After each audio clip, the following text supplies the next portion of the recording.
ரசூலுல்லாஹ் சொன்னார்கள், நாசமாகுவான் அவன் யார்? தாய் தந்தை வயதை அடைந்தும் அவர்கள் உயிரோடு இருந்தும் அதன் மூலமாக யார் சொர்க்கம் நுழையவில்லையோ அவன் நாசமாகுவான். நீ தொழுகையாளியாக இருக்கலாம், தஅவாவில் இருக்கலாம், குர்ஆனை ஓத தெரிந்தவராக இருக்கலாம், மனனம் செய்தவராக இருக்கலாம், நீங்கள் கோடிகளில் புரளக்கூடியவராக இருக்கலாம், தொழிலில் நீங்கள் உச்சத்தை தொட்டவராக இருக்கலாம், உலகமெல்லாம் உங்களுக்கு கட்டுப்பட்டு இருக்கலாம்.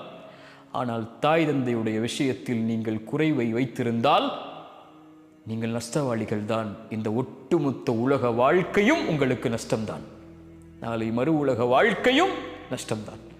அல்லாவிற்கு பிறகு கவனத்தில் எடுக்க வேண்டிய ஒரு உறவென்றால் உம்முக் உம்முக் உம்முக், உன் தாய் உன் தாய் உன் தாய்.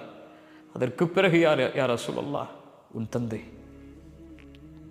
அனிஷ்குரிலி வலிவாலிதைக், பெற்றோர்களிடத்தில் நல்ல முறையில் நடந்து கொள்ளுங்கள். என் சகோதர சகோதரியை, எனக்கு நான் சொல்கிறேன், நம்முடைய தாய் தந்தை நமக்கு செய்த அருளை போன்று அல்லாஹுடைய அருளால் வேறு யாரும் இந்த உலகத்திலே நமக்கு எந்த அருளையும் செய்துவிட முடியாது. ஒட்டுமொத்த வாழ்வையும் நமக்காக கொடுத்து நம் நலனை மட்டுமே குறிக்கோளாக கொண்டு வாழக்கூடிய உறவுகள் அது.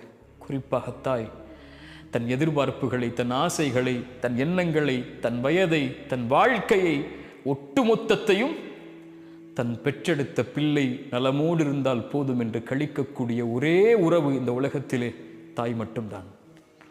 அந்த தாயை நோவினை செய்து, அந்த தாய்க்கு சிரமத்தை கொடுத்து, அந்த தாயை தள்ளி வைத்து விட்டு, அந்த தாயை உதறி தள்ளிவிட்டு எந்த ரப்பை வணங்கப் போகிறோம்?